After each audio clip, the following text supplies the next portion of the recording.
Alors, on m'a d'abord demandé de me présenter, ensuite c'est venu, en fait ça a été de fil en aiguille, on m'a demandé pourquoi je voulais faire ce master, pourquoi cette formation, pourquoi pas une autre.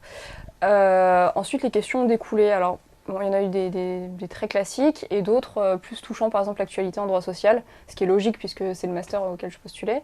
Par contre, généralement, le jury a plutôt essayé de me déstabiliser. C'est vrai qu'on m'a demandé mon avis sur l'actualité. Le jury essayait de me contredire pour voir comment je réagissais, comment je rebondissais.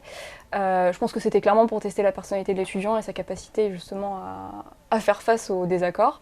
Donc c'est ce qui m'a le plus marqué. Après, ils ont quand même essayé d'appuyer sur les points faibles de mon dossier parce que clairement les points forts, ils les avaient sur le papier, mais ils voulaient que je justifie en face, exemple, une mauvaise note dans une petite matière. Pourquoi? Alors que cette matière n'avait absolument rien à voir. Mais c'est tout à fait le genre de question qui peut être posée et moi qui m'a un petit peu déstabilisée. Après, c'est assez classique, donc je pense qu'il faut se préparer justement aux questions sur les points faibles et clairement par rapport au dossier, ça va être les notes ou les écarts, par exemple un redoublement ou ce genre de choses. C'était des sujets qui étaient quand même assez classiques.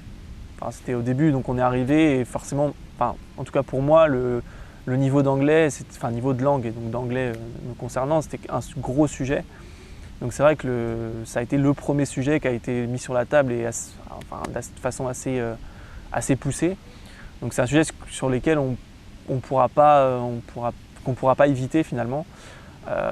Et ça par contre c'est un truc qu'il ne faut absolument pas mentir sur le niveau de langue parce qu'ils sont extrêmement conscients que quand on dit par exemple niveau courant, ils savent très bien que la plupart des candidats ne maîtrisent pas l'anglais en fait. Ils sont extrêmement durs sur notre niveau et sur la réalité de notre niveau. Donc vaut mieux dire, je pense que c'est peut-être aussi ça qui m'a sauvé sur ce côté-là, c'est que le fait de dire voilà, j'ai aucun niveau en anglais, ça a peut-être permis qu'ils ne se sont pas dit oui, il veut nous embrouiller avec quelque chose. Donc ça c'est un premier sujet qui a été beaucoup abordé. Ensuite il y a eu mon expérience avec Royal étudiant et les autres expériences pro. Donc pour moi c'était 2 stages en début de cursus. Ça par contre on n'en a pas beaucoup parlé parce que finalement aujourd'hui 2 stages en début de cursus ça impressionne plus forcément les directeurs de Master 2 parce que tous les étudiants en ont fait quasiment. Voilà, les directeurs de Master 2 ils regardent juste que l'étudiant a fait 1 ou 2 stages et a une ou deux petites expériences pro qui lui permettent de connaître un petit peu le monde de l'entreprise ou du cabinet. Mais ce n'est pas un sujet qui va être un gros atout sur un dossier ou un gros point faible. Donc c'est finalement une confirmation de cette capacité-là à connaître le monde de l'entreprise. Après l'autre sujet, ça a été forcément le niveau académique. Donc vu que je venais d'une autre fac, c'était aussi savoir à quoi correspondaient ces notes-là sur un référentiel Paris 2 à SAS, quoi. Donc c'était qu'est-ce que vous avez étudié en cours, un 14, les autres étaient à combien était la note, la moyenne, etc. Il y a aussi beaucoup de questions sur des questions de cours et des questions d'actualité. Je sais qu'on est dans un domaine en droit social où il faut être très au courant des dernières évolutions et très au courant de ce qui se passe parce que c'est un droit qui évolue tout le temps. Donc par contre ça c'était assez important pour eux, ils ont beaucoup axé là-dessus.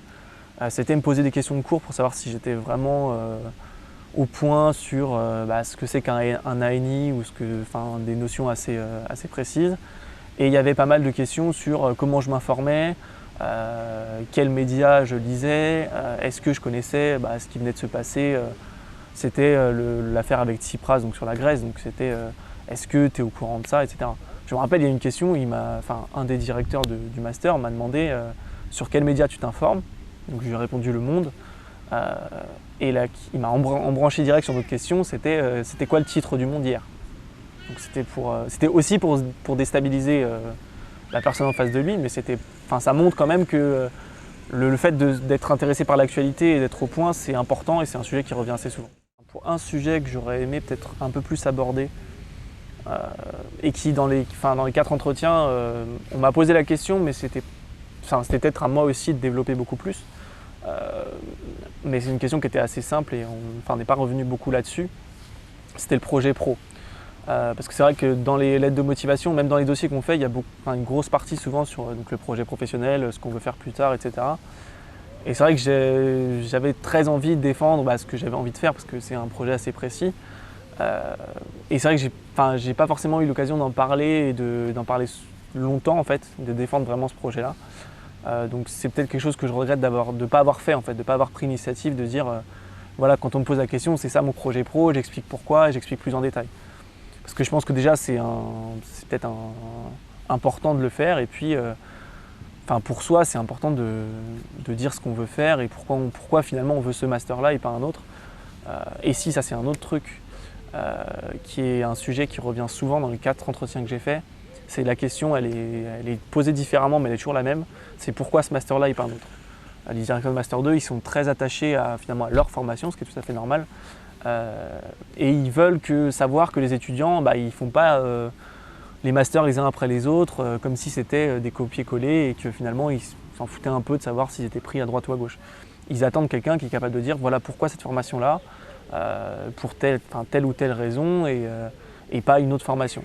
J'ai eu une question à l'entretien de Montpellier, où le directeur du Master 2, donc, qui est quand même quelqu'un de très respecté en droit du travail, qui me demande Monsieur Châtelier, si jamais vous avez une réponse positive de mon Master 2 et de celui de Paris 2, vous choisissez lequel? C'est vrai que moi dans ma tête c'était clair, je voulais le Master de Paris 2, mais sauf que l'entretien de Paris 2 il était 3 jours après. Et que j'avais aucune garantie de savoir, aucune garantie que j'allais être pris à Paris 2. Donc c'est vrai que c'est des questions qui sont assez dures à répondre. Je pense qu'il faut répondre par l'honnêteté la plus totale. Ce que j'ai fait, j'ai dit si je suis pris à Paris 2, je prendrai Paris 2. Mais c'est vrai que c'est assez compliqué à répondre, et ça montre que les directeurs de Master 2 sont finalement très intéressés par le fait de savoir que les étudiants qu'ils vont prendre sont des étudiants qui veulent absolument leur formation et qui ne sont pas en train de se dire si j'ai la formation de Paris 2 c'est bien, ou celle de Montpellier c'est bien aussi.